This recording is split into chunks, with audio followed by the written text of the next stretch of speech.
Good afternoon. Today I'm here with Peter Wilson, and Peter Wilson and my paths crossed in adult Sunday school.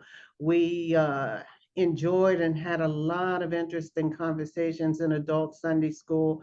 I was always blessed whenever Peter led the class because he came up with so many really good questions, and it just opened up the discussion. Uh, in such a way that everybody was blessed.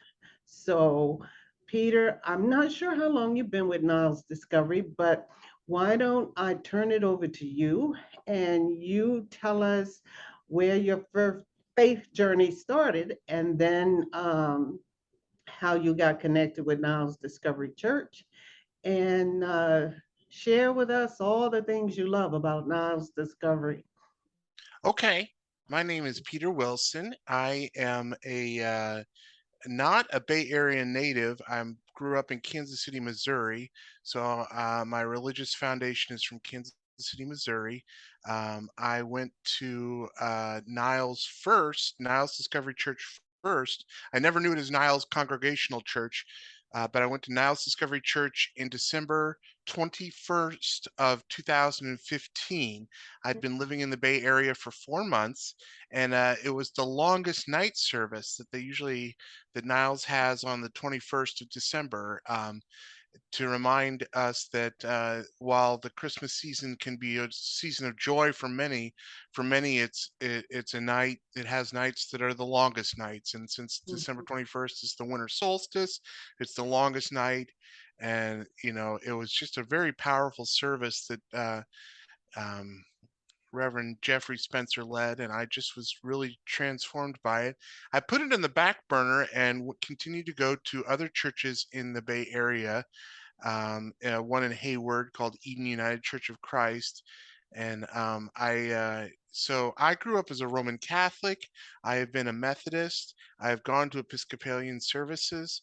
And so what um, led me to Niles Discovery Church was just a desire to be a part of a UCC church. So if you were to Google UCC church near me on my Google search engine, you get Niles Discovery Church. You also get Eden United Church of Christ in Hayward.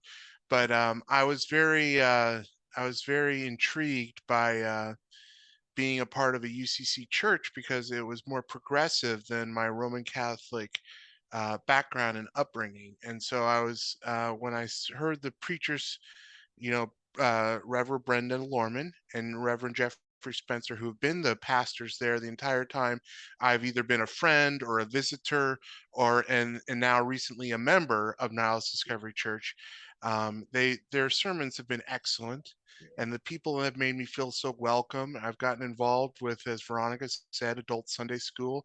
I've tried to take advantage of some volunteer opportunities, but I just found that people, for somebody who's from Kansas City, Missouri, coming to California was a little intimidating just because there's so many people in the Bay Area as opposed to Kansas City, Missouri. That people were much nicer in the Niles area, I found, than in other churches that I attended. Which is difficult to find in the Bay Area because the more people, the more meaner has been my experience anyway. But it's just they were very welcoming, and I ran into people like I still see people today that I talked to when I was just a friend or a visitor, like Sybil Smith, Mhm. and others that made me feel welcome. Leonard Lloyd, Iris Nicholson, Mhm. and other church members that made me feel very welcome. I am a person. I'm 43 years old, and as I said in my little member spotlight uh, clip when I joined the church, I am a person living with schizoaffective disorder. So this makes me sometimes feel anxious in situations. But I must say that Niles Discovery Church has just made me feel very welcome and very warm and accepted. And I'm just very happy to be a part of a progressive Christian church. Very good. What a wonderful testimony. What a beautiful description of exactly what I found at Niles Discovery, the love and the acceptance. And it was just it was just hard not to come back. And my experience, I went there on a Saturday night for not a church service, and but the spirit was just so present, and I had to come back the next day, which was Sunday, for the Sunday service, and I was hooked, and I was hooked on the love and the warmth of that church. It's interesting. You say you come from Kansas City, Missouri. I have very good friends in Kansas City, Missouri, and we've been friends since the 70s. So Kansas City, Missouri is very near and dear to me. I've been there several times to visit with them, and uh, I even worked in Kansas City and lived there for about 6, 8 months, something like that. So they've got good barbecue, Yes. but yeah, but I'd rather live in the Bay Area. Yeah. Yeah.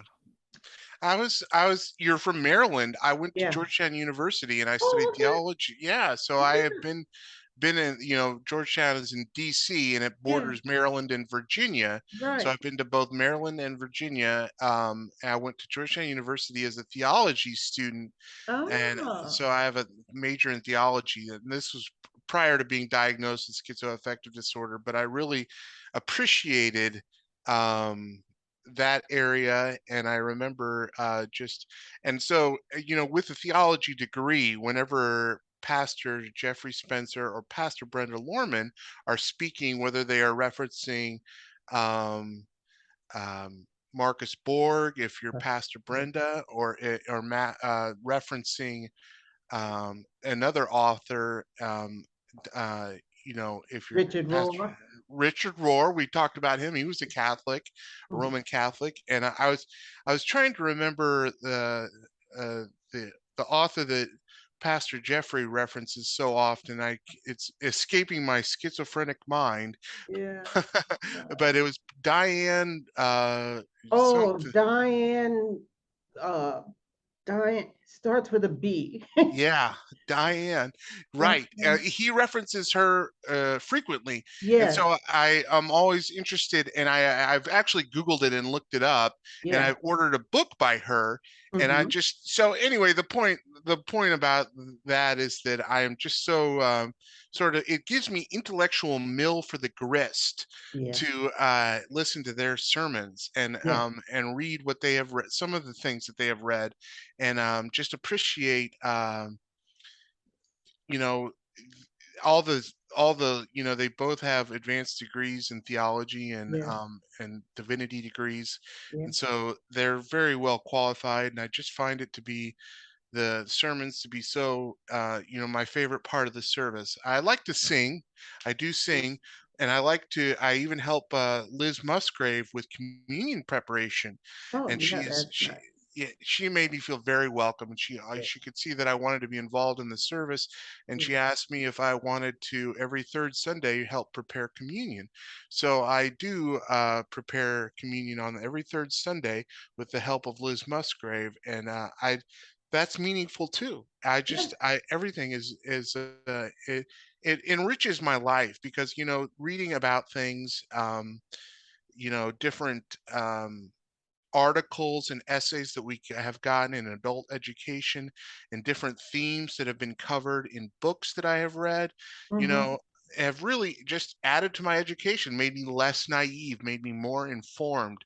Yeah. And so it's Yeah. not even just a spiritual thing, it's also an intellectual thing because I have to give myself some awakening to those things which are relevant to pastors and to Sunday school members and facilitators that are just eye-opening for me sometimes. Like I Yeah. remember I read a book by Sanjay Jha on the pre-post racial America, and she Mm-hmm. works at the Oakland Peace Center, and she's now my Facebook friend, Yeah. which you're my Facebook friend too. And Yeah. I just really appreciate, I guess I hadn't really prior to reading about that in 2016 or so, I hadn't really processed like something like white privilege and how that affects society and how I should be aware of it. And so even though Niles Discovery Church, there's even an essay, "Why Still So White?" About our congregation. And I know that you're not white, but I mean, But I it's am still, looking to see more African Americans there. yeah. Oh, yeah, But exactly. yeah, Because it would just yeah, broaden our horizons. right.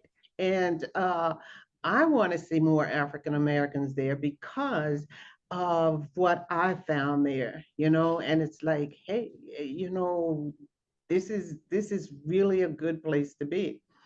The author, is her name Diane Butler Bass? Is that Yes. it? Yeah, Yeah. yeah.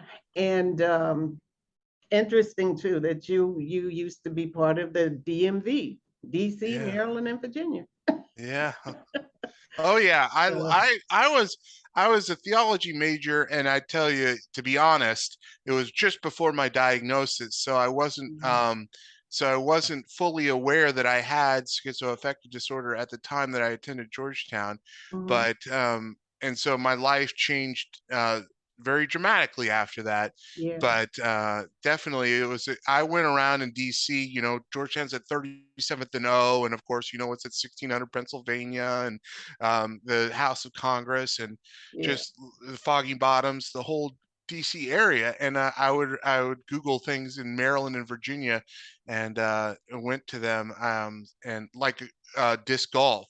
They have disc golf courses in Maryland, and so if you want to play disc golf, you can't play it in the city of DC, but you can play it in Maryland. So that's how I went to Maryland. I don't know that you play disc golf. I'm no, not I guessing. don't, but no, I don't, but I am aware of all the golf courses around here. So anyway, Peter, this has been lovely.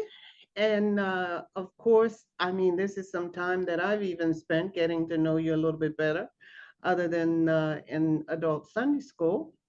So is there anything else you want to share to just kind of I would wrap just it all up? encourage anybody, if this is being made for a promotional video, or evangelical efforts, Mhm, evangelical efforts sometimes get a bad reputation because they come from the South sometimes, and so evangelicals are thought of as conservative Southern Christians or something. I don't know. mhm, Maybe that's my psychological association, and that's not everybody's psychological association. I wouldn't mhm. say that it is everybody's psychological associations, but I definitely think that trying to spread the message of the gospels of Jesus Christ is valuable, in that it would Mhm. just increase people's happiness, Oh, increase yes. people's feeling of worth in their lives. And Mhm. so, but and you could even add that I'm so happy that it's a progressive Christian church. So Yes, to mix progressive churches with evangelicalism is a unique combination. And I just encourage anybody that's thinking of going to a church near them that is progressive and is welcoming at the same time. I would say thumbs up to Niles Discovery Church. yes. Very good. Thank you so much, Peter. Okay. Enjoy the rest of your afternoon, and we really can't thank you enough for taking the time out to do this with us. The evangelism ministry, we want people, we know why we love Niles Discovery, but we want a lot of other people in the Bay Area to understand the gem that we have there at Niles Discovery Church. All right, take care. God bless. Bye.